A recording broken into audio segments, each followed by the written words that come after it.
All right, so we're going to start with number one here.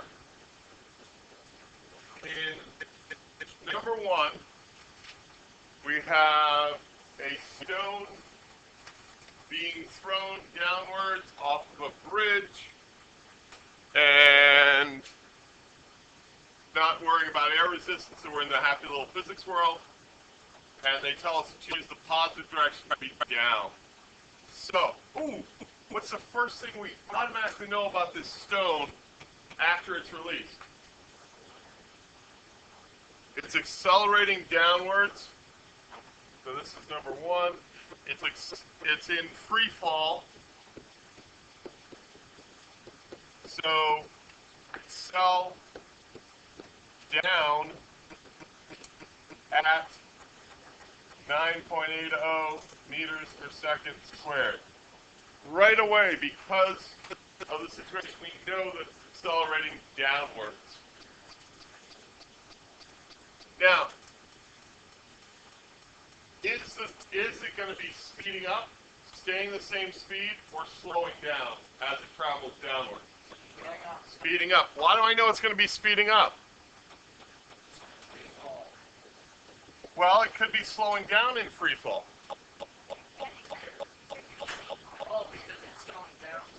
Because it's moving downwards and the acceleration is downwards.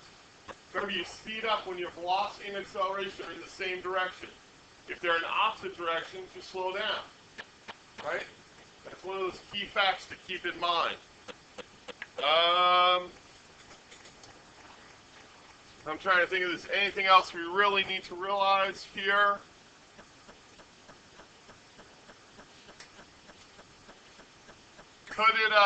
Could it travel further than 70 meters?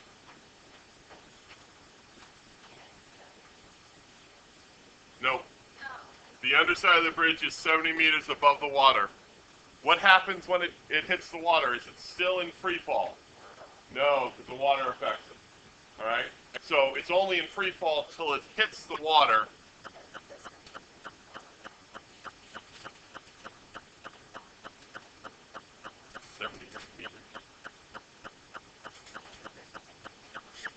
I'll draw a picture. How about that? Here's a picture. Bridge, water. It could travel down until it hit the water. And that's 70 meters. I like my picture. Put little white caps on it. The bridge. I've lost it. Okay. Let's go back here. All right, so those are the two, I think those are two crucial points to have in your why. The other one would be max distance is 70 meters. All right, I doubt that's going to come into play, but I could ask, the same setup and say, how long does the stone have until it hits the water? All right. Do you guys want to go right into thinking about what equations to use, or do you want to do an inventory first? Okay. So they asked me a lot here about where the stone is and how fast it's moving. So I'm thinking about where the stone is at these certain times. I know it starts moving. I know how it starts. I know that it's accelerating the whole time. So I look at my equations and say, which one tells me where something is if I know where it started and how it was traveling and it was accelerating? And that would be my first one, tells me all about that. It says I end up here because I started here and I was moving when I started and I was accelerating. And all this took place during a certain amount of time. That's what that first one says to me. And that's the stuff I want to know about and the stuff I know about. So I grab that one.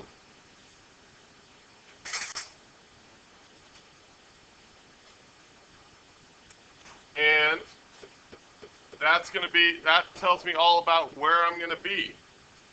But I don't want to only know about where I'm going to be. I also want to know, say I'm going this fast because I I started going this fast, and I accelerated for a certain amount of time. So the one that tells me about that is this one, right? Because I end up going this fast, because I started going this fast, and I accelerated during this time. Yes? You were thinking of this one? That's the definition of velocity. It says velocity is the change in displacement over the change in time. So it could be useful if I know how far it's gone. But I know that it's changed its velocity because it was accelerating for a certain amount of time.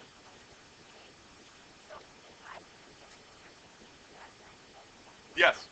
Yep. As long as you didn't mess up your distances. Well, it's just, that's the only danger, is if I did everything correctly on my distance, I'm great. Otherwise, you know, if I messed up my distances, it's going to affect my answer. This way, I'm only using things they've given me, so I don't have to worry about affecting my answer. Does that make sense? Okay. So, let's look at our distance, and let's do it for our first time. No. Distance is how far you've traveled. Displacement is how far you are from where you started and in what direction.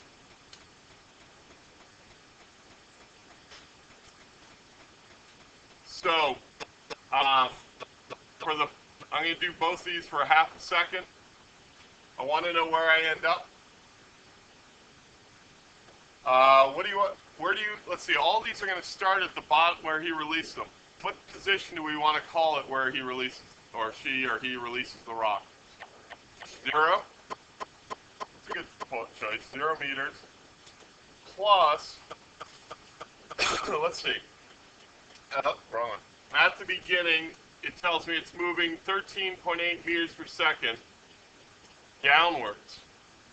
And they told us to take down as positive, so that means its initial velocity is 13.8 meters per second. It's moved for 0.50 seconds. I'm substituting in here, right? Can you guys see that? Okay. Plus the 1/2. I know it's accelerating down, so down is positive. 9.80 meters per second squared. And the time is 0.05 seconds squared. Yay, all numbers on one side, and a variable that I want on the other side.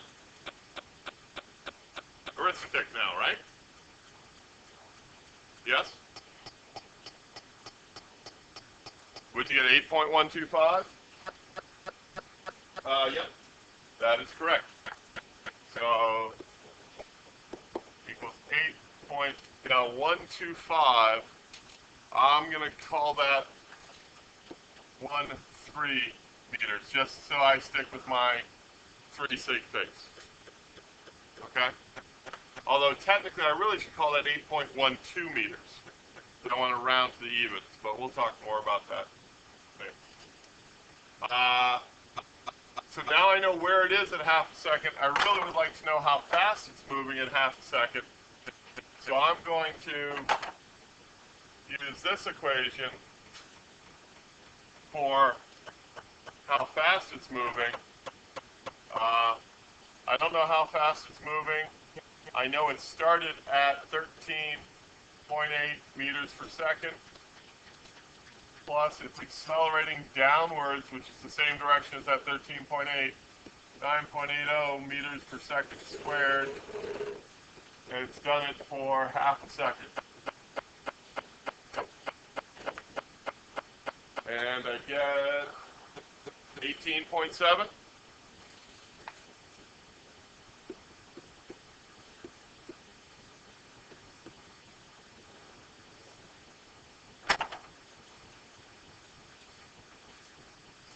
So those are my two values for half a second. When I do it for the next time, how long has it been traveling? 1 second. So rather than half a second in here for all my times, I put 1 second. Everything else stays the same. All right. So the next time it will have started the same way. It will still accelerate down, but now it's gone it for twice as much time. So it's going to go much further. It's done this for twice as much time. So rather than changing by about 5, it's going to change by about 10. So my expected answer close to 15.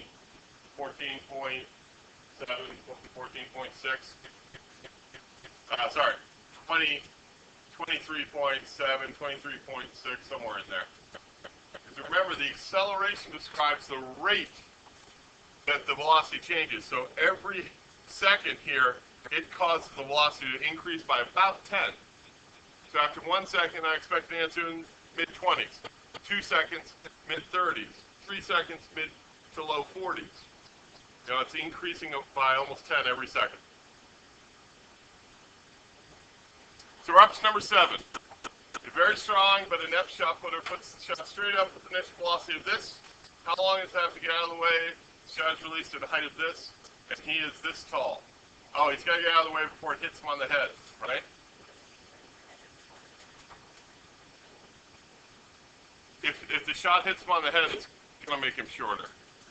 Either by his knees buckling or, and let's not get into it. This isn't an anatomy class. Tell me something we know about this shot put right away. It's in free fall. It's in free fall. So the shot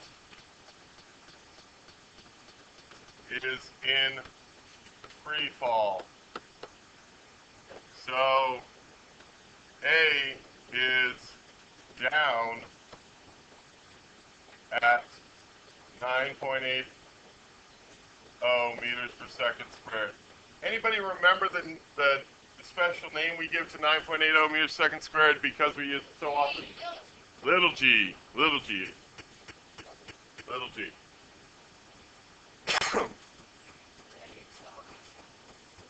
Yes.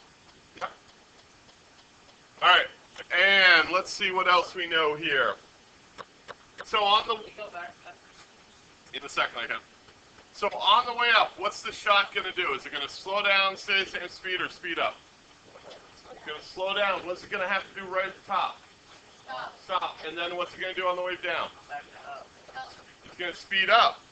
But it comes down to a lower height than it started, right? So it's going to speed up more as it falls further. If it fell to the same height, it would speed up just as much as it slowed down. But because it falls further, it's got extra time and extra distance to speed up. So if it hits him on top of the head, it's going to hit him moving faster than he released it because it went down lower. Yes? No? Joel? Well, let's see. Huh? Yes, no? If you have more time, you can speed up further. You can get going faster. All right? More time, same acceleration means you end up going faster. So it's the same acceleration on the way up as it is on the way down. So if he's got further down on the way down, he can speed up faster. That would be a good thing to put.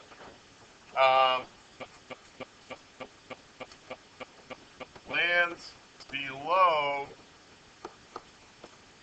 launch point. So going faster at end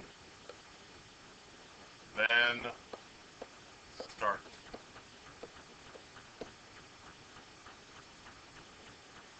Little extra practice today. Hey, I really understand this one. I really know what's going on.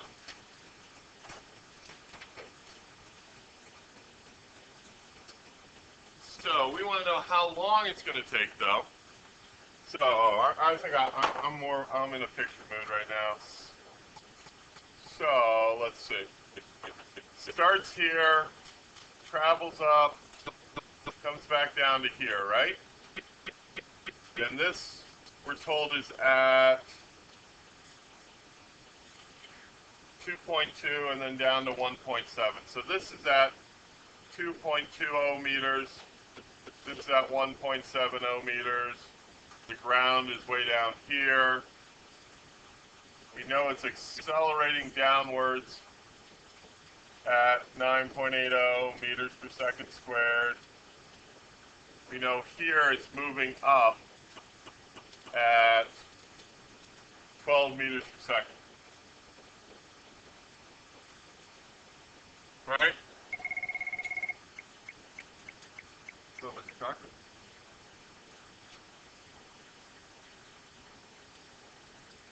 Sure, you got it. Okay. Emily, can you run to the front desk and grab something? Thanks. And then, let's see, so that's got all I know, and I'm interested in how much time does this take? All right? So I know where it starts, I know where it ends up, I know it's going upwards when it starts, I know it's going downwards when it ends, but I don't know how fast it's going at the end, and I know it's accelerating during this whole time. So I'm going to look at my equation sheet and say, is there an equation that tells me a lot about where something is because of how it was moving and accelerating for a certain amount of time? Which one tells me about where something is that it was moving and it's accelerating and all this stuff for a bunch of time? The first one here? Here? This says I end up at this speed because I started at this speed and I accelerated for a certain distance.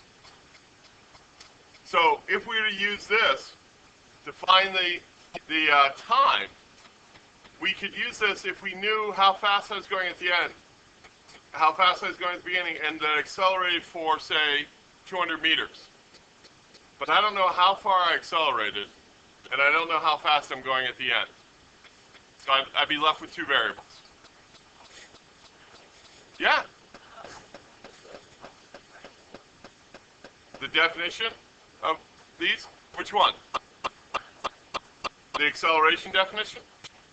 So this says, okay, so I do know how fast I'm accelerating, you're right. I don't know what my change in velocity is. I know I start at 12, I don't know what I end up at.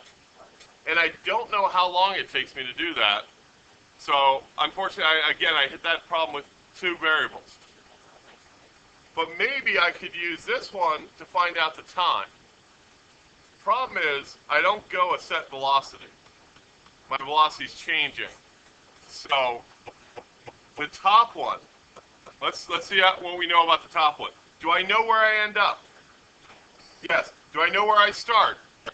Do I know how I'm moving when I start? Do I know how long I moved for? No. Do I know what 1/2 is? Do I know what I'm accelerating? Oh, and there's the same variable t. Cool. I know lots of stuff about that one.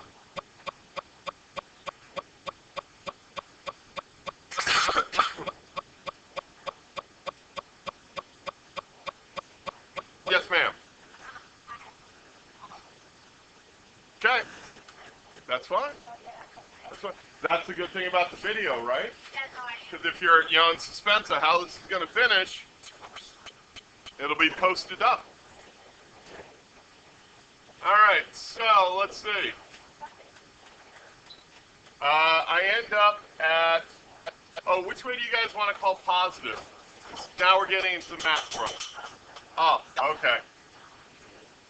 So we're going to call up positive.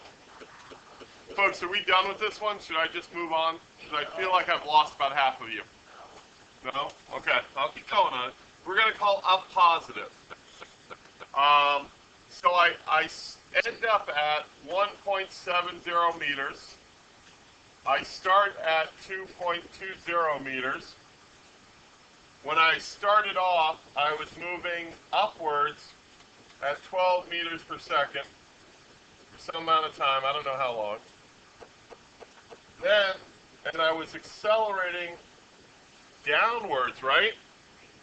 Negative 9.80 meters per second squared for that same amount of time.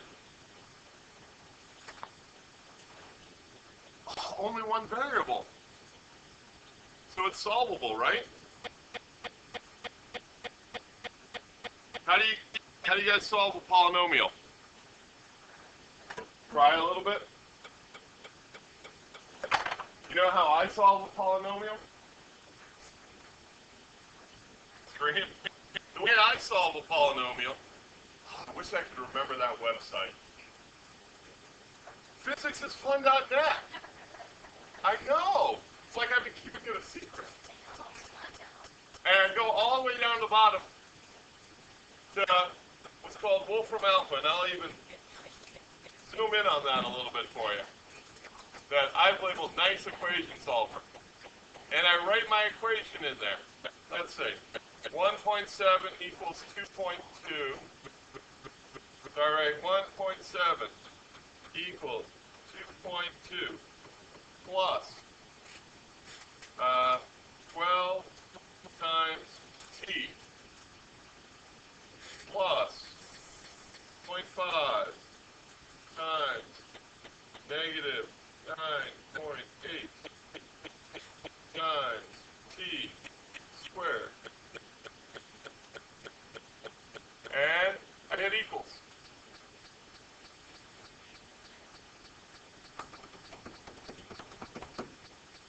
And it tells me it happens twice.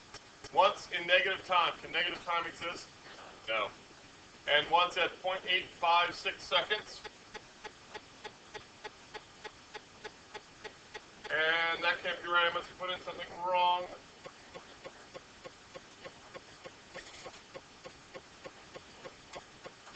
And I must have put something wrong. Oh, I put 1.5.